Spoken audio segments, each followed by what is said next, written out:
Shalom. I want to give all the praise, all the glory, all the honor to Yahweh, Ba'ashem Yahushai, Ba'ashem Rakah Kodash. Double honors goes out to the elder apostles of Great Millstone for teaching me the truth. Also want to acknowledge the Akyam who are pushing the truth with sincerity throughout the four corners of the earth. And Shalom to the elect of the nation of Israel. Okay. And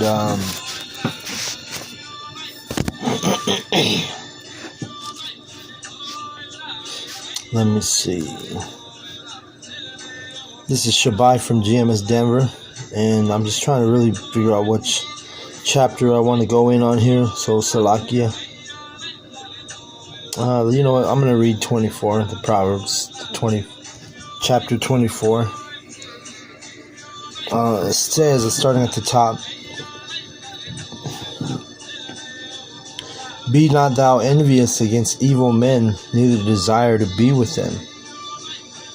For their heart studieth destruction, and their lips talk of mischief." Okay? So you can start out with any evil man dealing with this type of mindset. Starting out with Esau Edom is what you think of first, right? For their heart studieth destruction. It does not the so-called white man. He's the one who the Most High put it in his spirit to create nuclear missiles. Okay?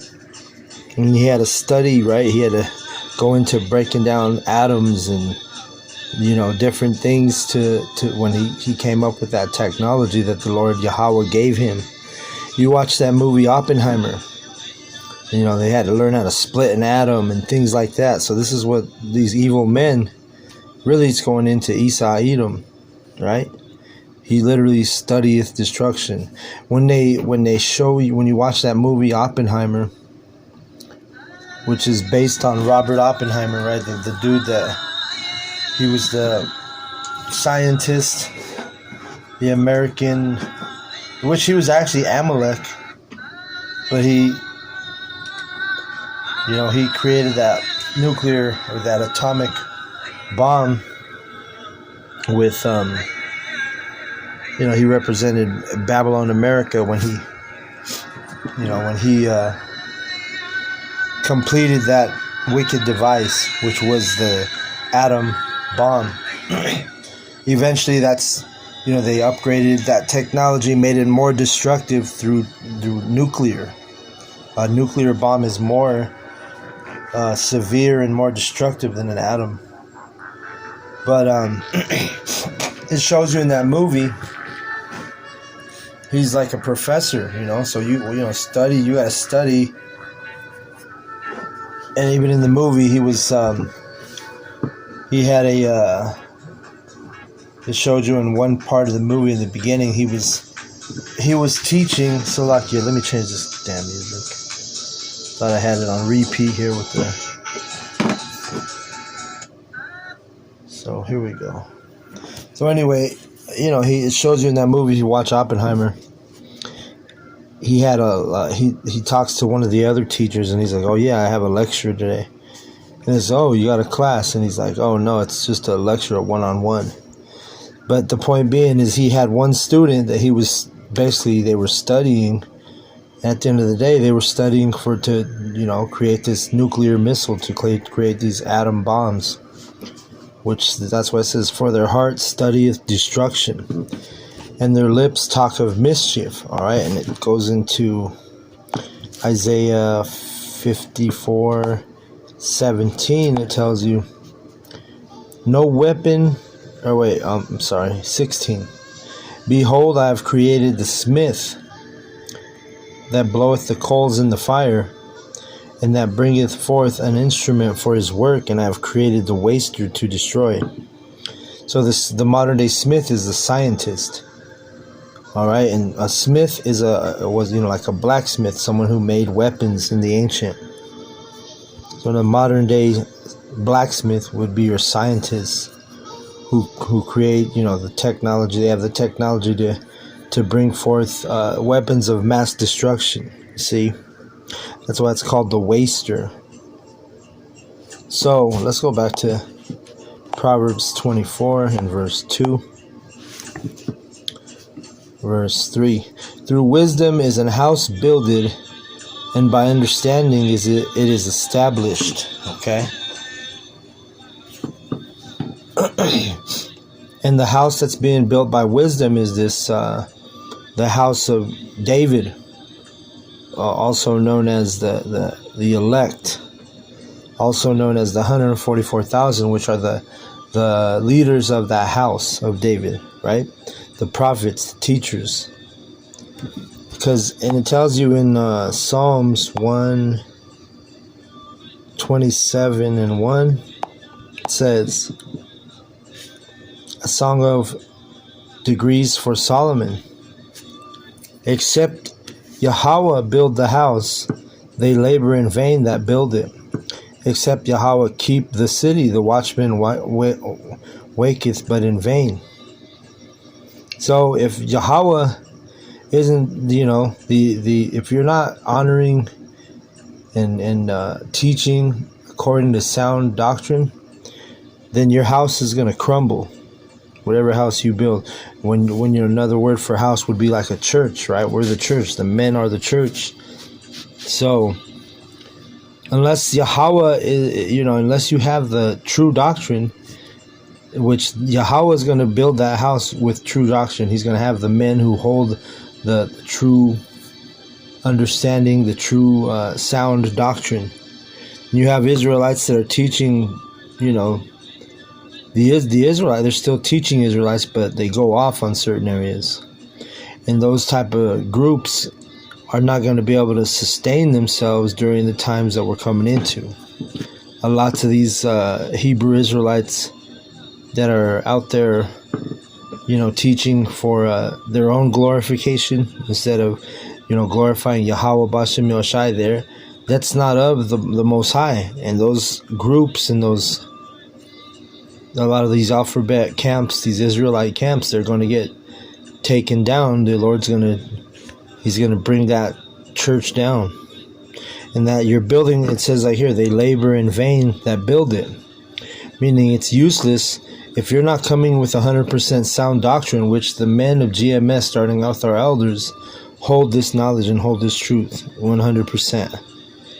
Okay, there's no other groups on the planet Earth, that can say that, because we know, and the elect knows through the spirit and power of Yahweh Bashem Yoshai, who has this knowledge and this truth 100%. Okay?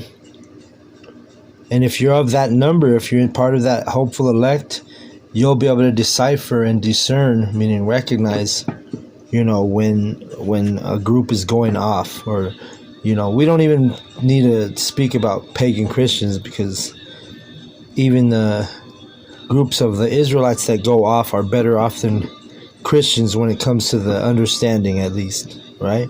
But the minute you go off according to the scriptures, when you teach things that are not of the scriptures, or you teach doctrines that are not sound, we always say, the minute you go off, you become a false prophet. So it's like thin ice, right? If you could say 95% of the breakdown's correct, but that 5% that you're fucking up on, well, guess what? Eventually, and you don't correct yourself, or you don't correct the men in your congregation and teach them, in the truth, well, that house is not going to be sustainable. That house is going to crumble. The Lord's going to expose you.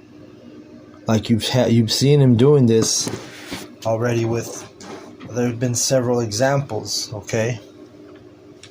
And the first and foremost, the one that comes to mind right now is that demon Eleazar from Sakari, right? He's been exposed to the utmost. But anyway, let's go back to Proverbs 24 and 3. Through wisdom is an house builded, and by understanding it is established. And by knowledge shall the chambers be filled with all precious and pleasant riches. A wise man is strong, a man of knowledge increaseth strength. All right. And that strength comes from Yahweh Bashem Yahushai. For by wise counsel thou shalt make thy war, and in multitude of counselors there is safety. Okay?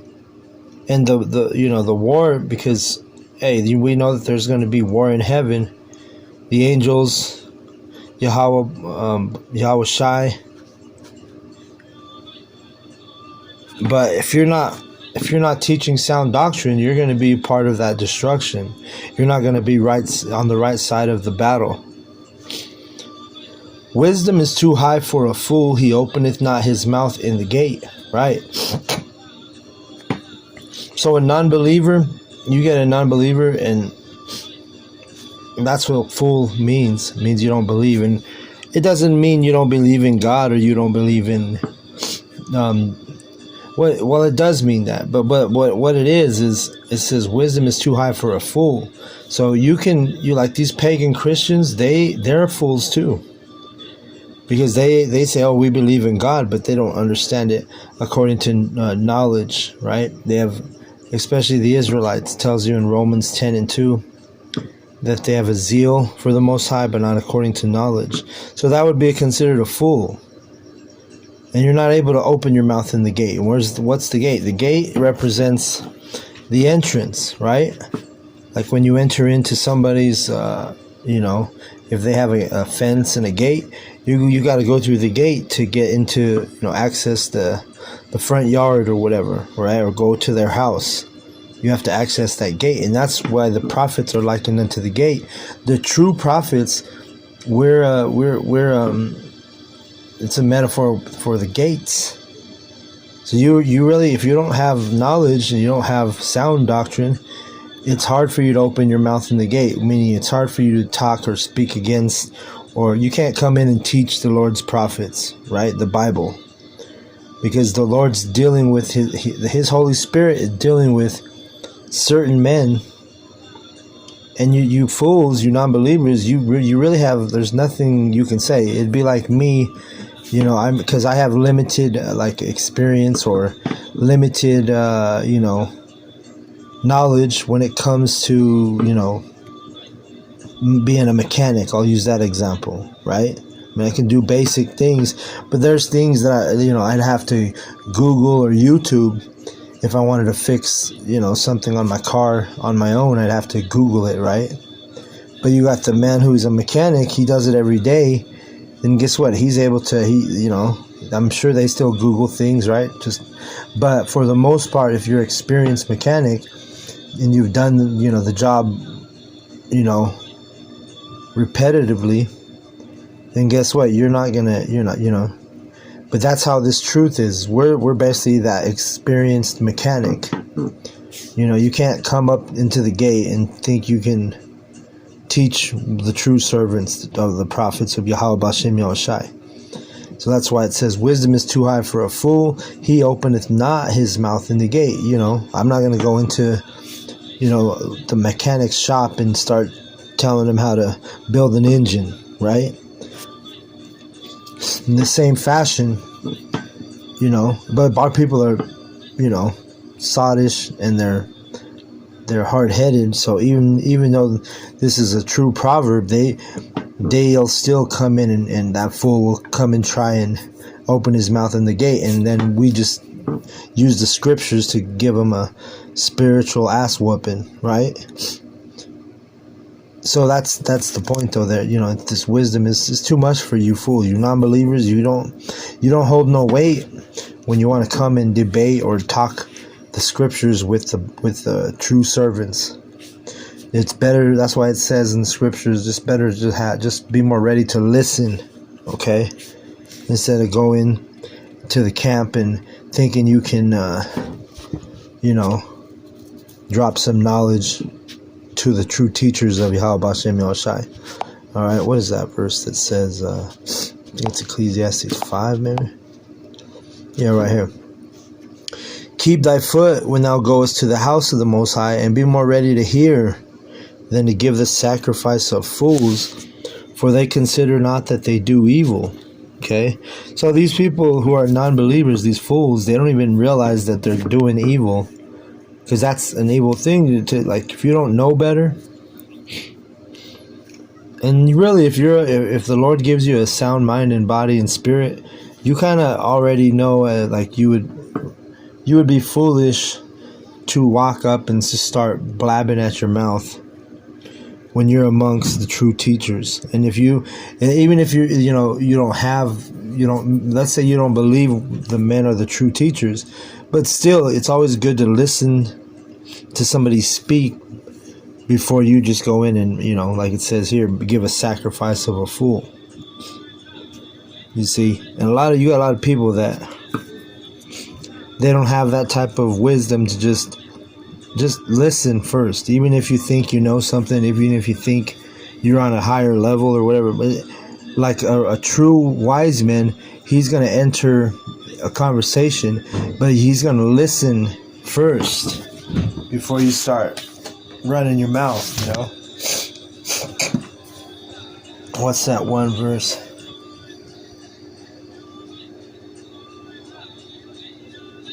Let me see.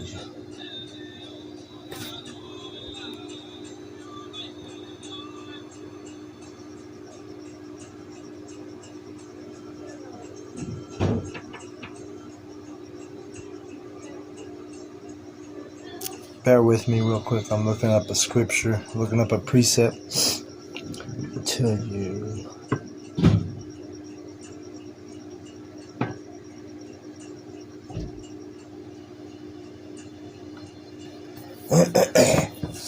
Okay.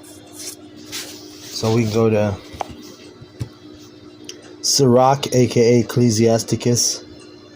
And it says here, right in verse 27 and 7, it says, "Praise no man before thou hearest him speak, for this is the trial of men." Okay? So you, at the same token, you don't want to give nobody no props or credit, or, you don't want to be praising no man. The speech is the, that's the test right there. Listen to somebody speak. Listen to what they're saying, before you go in and give the sacrifice of a fool. And really, that's just, you would think it's common sense, but people don't. A lot of, common sense is not so common, with a lot of these people, especially fools, right?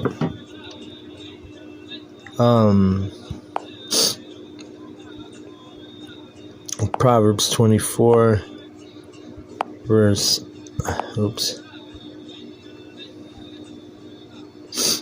8. "He that deviseth to do evil shall be called a mischievous person." Esau, Edom.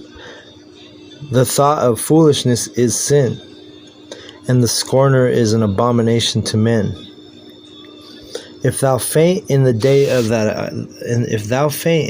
of adversity, thy strength is small." Okay? And this is a big one too. Verse 10, I've always liked this verse. Verse 10, "If thou faint in the day of adversity, thy strength is small." So, people might say, oh, well, this person's going through this hard time, or this person's going through some major adversity, and that's why they're, being crushed in their spirit. But the scripture says, hey, listen, if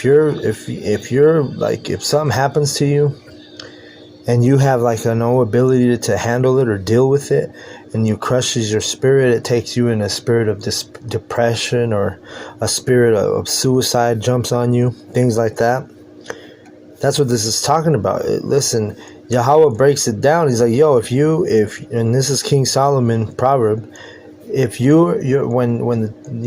when you're going through the fire and you faint, or kind of like give up, or whatever, however you want to put it, it means your strength is small. So that when you go through, like I say, when you really go through that fire and you're tested, and you don't pass the test, then guess what? You were small in strength. You didn't have no strength. That's why in these times we're coming into, we know that, we're going to need to have a spirit of wisdom, which that's going to be limited to the men of Yahweh Bashem Yahushai are going to have that. Isaiah 33:6, and wisdom and knowledge shall be the stability of thy times and strength of salvation. The fear of Yahweh is his treasure, okay? So if you're going through hell and you're catching hell, which we're all about to, and the Lord's chastising, many of us, and if you can't handle the chastisement, you can't handle the adversity, then you really don't have the wisdom and knowledge, okay? Because before your mind is plagued, because the Lord, he can torment or torture anybody, and he can do that in their mind, right? I've been talking about this a lot lately with like my daughter, my oldest daughter. I'm trying to teach her, like, look, I don't have no sons, I wish I did, but I have daughters. So when you hear my videos, every now and then I'll reference my daughters, but that's what the Lord gave me, you know what I'm saying? So that's what the examples I talk about. But the thing is I have my oldest daughter, and I'm telling her things like this, like, if you're not building up your spirit in Yahweh Bashim Yashai, you're really, you're not gonna have wisdom and knowledge to hold you down when we come into these, Jacob's trouble. It's not going to be the stability of thy times for these people who are, they don't put no value on this ministry. They don't put no value in the truth. If your heart's not in the right place, or your mind is not in the right place, you're going to be fainting in adversity. You're not going to have the ability to get through chastisement, to get through, torment. And the plague of the mind, that's what I was getting at. Like, I try to teach my daughter, we were talking about this the other day. Like I told her basically, like, an example would be like, I'd rather get knocked out in a fight or something like that. Like, I watch a lot of UFC.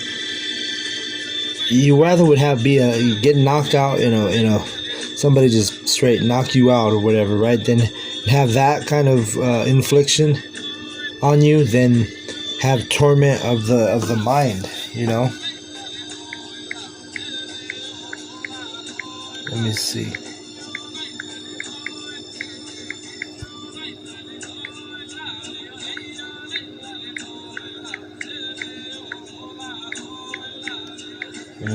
And another precept real quick. Oh, it's also in Ecclesiasticus, Sirach.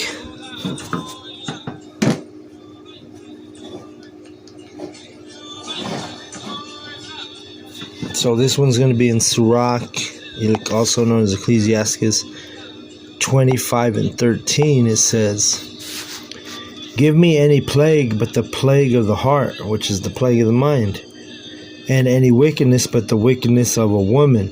Okay? See? "And any affliction but the affliction from them that hate me, and any revenge but the revenge of enemies." You see? So there's different levels to different plagues. Like, it would be better if you have affliction.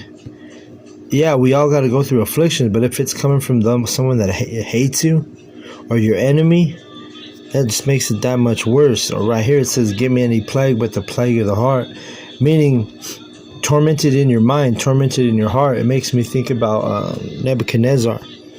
Remember when he had that dream and it was tormenting him, and he wanted somebody to break the vision down. He wanted somebody to break the dream down, because it was literally tormenting him.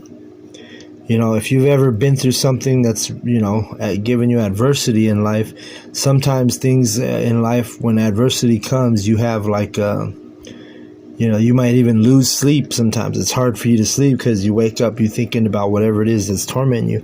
And like I said, back to that example of being just knocked out, like by somebody, like in the UFC, you see these dudes getting knocked out, put to sleep, And actually, that I was basically telling my daughter, like, look, that's like something. Like, I was like, pick one. Would you rather be knocked out, somebody put you to sleep, or would you rather be plagued in your mind? because I was trying to teach her this lesson. And the thing is hey, I will choose the knockout over being plagued in your mind, because that when your heart and your mind is plagued and you're tormented, the Lord, because the Lord has the ability, if he decides he wants to torment your mind, that's fucking worse than getting knocked out. And I just use that example of being knocked out because that's a fucked up situation. But if that just shows you the example of that fucked up situation of getting knocked out, you're still better off than having the plague of the mind. If you see what I'm saying. So, people who are going through adversity right now, listen, if you don't have wisdom and stability, like it says, if you faint in the day of adversity, your strength is weak. So, in the times that we're coming into, if you're not building your spirit up in this ministry and this truth, then guess what? You're not going to have no stability. Like when the tough gets going, when things start to pick up here in Babylon, like you see Donald Trump, he's already deploying troops to different cities, and that shit's gonna pretty much eventually escalate to all these cities, these major cities in Babylon. And if you're not set up to, be built up in your spirit through Yahweh B'Shem Yahushai, and you don't have that wisdom and knowledge that we just read is going to be in the stability of thy times, then you're through, And that's the thing. The Lord's men, we not only do we prophesy, but we also talk about things that can help you. If you're of the elect, you'll be able to listen to these words, receive this knowledge, this wisdom, and you'll be able to, use it to your benefit. But if you're not of the elect, then guess what? You're going to be that weak person that faints in the day of adversity. You don't have no knowledge, no wisdom. You won't be able to speak in the gate, because it says a fool can't open his mouth in the gate. And that's the majority of these people are fools, meaning non-believers. They don't believe this true doctrine that we teach. And if that's you, when Babylon gets chaotic, you're in trouble. You see, you're not gonna have a comforter. I was telling the brothers this, maybe last week or so. I was like, yo, man, like, it's crazy because you see people go through this trials and tribulations, the adversity, and it reminds me of, let me grab that real quick too. Let's see, Ecclesiastes, is it 4? Yeah, this is it. King Solomon was the one who is speaking here. It says, so I returned and considered all the oppressions that are done under the sun, and behold, the tears of such as were oppressed, and they had no comforter. And on the side of their oppressors there was power, but they had no comforter. Really, it's just talking about the 2/3. You look at the 2/3 of our people that are wicked, when they go through trials and tribulations, afflictions, adversity, when they're put through the fire.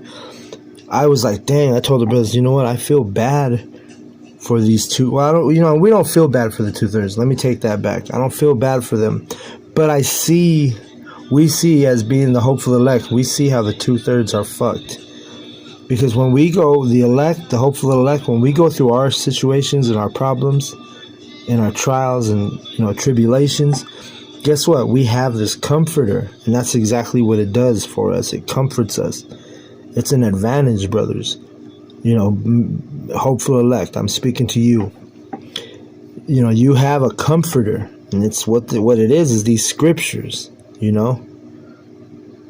and they really will comfort the elect, these words, right?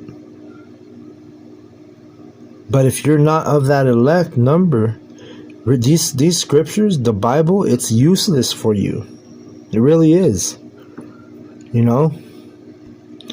You could have a pagan Christian like, oh yeah, the Bible made me feel better and this and that. But when it comes down to the real nitty gritty, and if you're over there calling on the false names, or you're in a pagan Christian mindset, when the shit hits the fan, so to speak, you're not going to have a comforter, because you're in a false doctrine. You're calling on false names.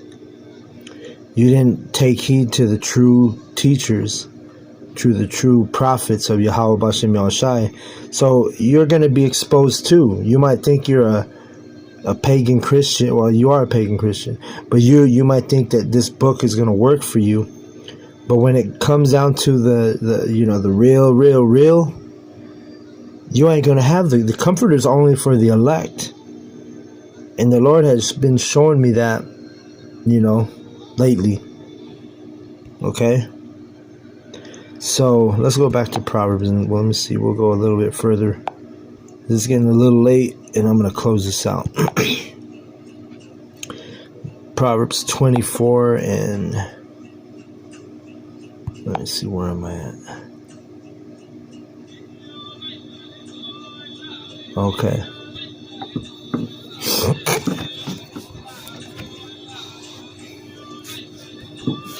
Verse 11, if thou forbear to deliver them that are drawn unto death, and those that are ready to be slain, if thou sayest, behold, we knew it not, did not he that pondereth the heart consider it, that he that keepeth thy soul, doth not he know it, and shall not he render every man according to his works? My son, eat thou honey, because it is good, and the honeycomb, which is sweet to thy taste. And what's that honey and what's that honeycomb? This knowledge. It's the truth. Okay? So shall the knowledge of wisdom be unto thy soul. When thou hast found it, there shall be a reward, and thy expectation shall not be cut off. And really, part of the reward is that it comforts us. And then eventually the reward is going to be salvation. Remember, wisdom and knowledge is going to be the stability of thy times and the strength of thy salvation. So that's going to be, not only does it comfort us on this side, but it's also going to, the hopeful elect, who Yahweh, he's going to reward you with safety, salvation, refuge. You're not going to be part of the destruction.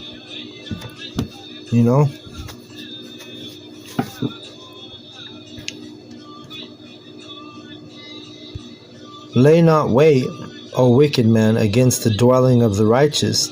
Spoil not his resting place. That's just a warning to the wicked.